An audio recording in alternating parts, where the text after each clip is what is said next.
saya akan menyampaikan kultum menjelang berbuka. Mudah-mudahan bermanfaat, jadi amal jariah bagi saya, juga bermanfaat bagi sahabat-sahabat sekalian. Sore ini saya akan membahas satu tema yang insya Allah bermanfaat bagi ibu-ibu khususnya, yaitu 12 adab memasak dalam Islam.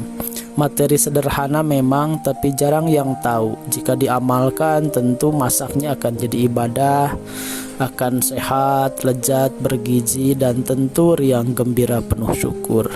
Apa saja 12 adab memasak dalam Islam? Yang pertama, harus niat karena Allah. Tulus, ikhlas, satu melayani suami, memberi asupan anak-anak, menguatkan diri dan keluarga untuk ibadah. Wabil khusus ya, dalam berbuka tentu ada niat untuk berbuka di bulan Ramadan yang penuh keberkahan. Yang nomor kedua, membaca bismillah. Jadi sebelum masak harus baca bismillah. Kenapa? Karena di hadisnya kullu amrin dibalin la yubda'u bi bismillahirrahmanirrahim, bahwa setiap amal baik yang tidak diawali dengan bismillah maka terputus. Maka tentu supaya tidak terputus amalnya, kita awali masak kita dengan baca bismillah. Yang nomor kedua, cuci tangan dan bersihkan barang atau bahan makanan dari najis dan kotoran. Al-Baqarah 222, Innallaha yuhibbut tawabin wa yuhibbul mutatahhirin. Allah itu menyukai orang yang taubat dan menyukai orang-orang yang bersuci. Ya, untuk apa cuci tangan dan membersihkan bahan yang akan dimasak, hindari bakteri, untuk menghindari najis, menghindari kejorokan dan lain sebagainya. Yang nomor keempat, pastikan yang dimasaknya halal. Jelas ya, ayuhan nasu kulu mimma fil ardi halalan thayyiba. Al-Baqarah 168. Wahai manusia, makanlah dari apa-apa di muka bumi ini yang halal dan bergizi, gitu ya.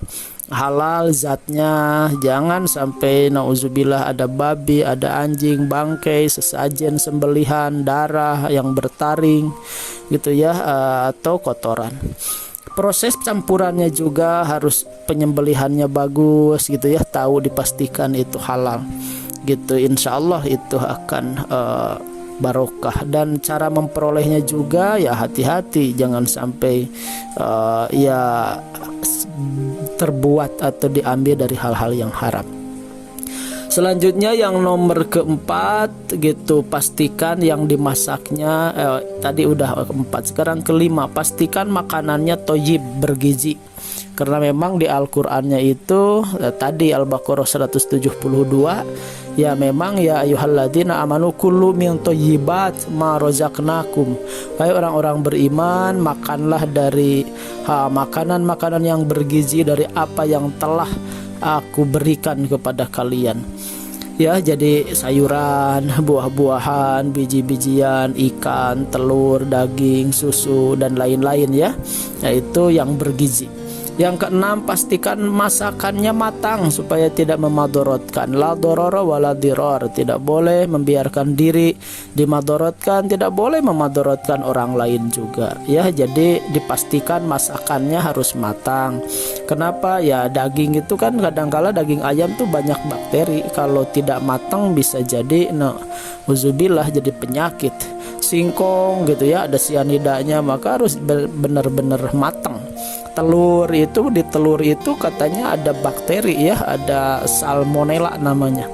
Itu juga harus matang. Kacang dan biji-bijian gitu, itu kadang-kala ada racun lektinnya. Jadi harus matang. Yang ketujuh, perbanyak air kuah supaya cukup dan bisa berbagi. Jadi ya di hadisnya kan ada ya Abadzar, idza tabahta maraqatan fakfir ma'aha wa ta'ahad jironaka. Wahai Abu Dzar, ketika kamu masak sayur maka perbanyak airnya dan perhatikan tetangga kamu, gitu ya. Fadilahnya kenapa harus perbanyak air kuah nih kalau masak sayur ya? Karena kirim tetangga kan ya, saling memberi hadiah, saling menitipkan diri, dan tentu akan berbuah kedamaian karena antar tetangga, antar saudara saling kirim. Itu maksudnya kenapa harus diperbanyak kuah. Yang kedelapan, baik sekali sambil zikir dan sholawatan. Fa idza qudiyatumus shalah fadhkurullaha qiyaman wa qu'udan wa ala junubihim. An-Nisa 103 gitu ya, bahwa kita itu di luar sholat maka berzikirlah dengan berdiri, duduk ya, dan di atas lambung artinya sedang tidur, artinya dalam keadaan apapun perbanyak zikir ya, istighfar, lagi masak tuh sholawatan, tasbih dan lain-lain. Kesembilan, tidak masak dekat waktu sholat gitu ya. Kenapa ya? Masak setengah 6 kan sebentar lagi mau azan gitu ya. Jadi tidak masak dekat waktu sholat. Kenapa? Karena memang di hadisnya kalau sudah terhidang makanan kan harus makan dulu gitu. Maka kalau setiap masak mendekati waktu sholat, atau bapak-bapak jadi tidak berjamaah gitu, maka tidak masak dekat waktu sholat gitu ya. Kalau untuk berbuka mah ya memang mendekati maghrib, dari santapnya nyoba maghrib.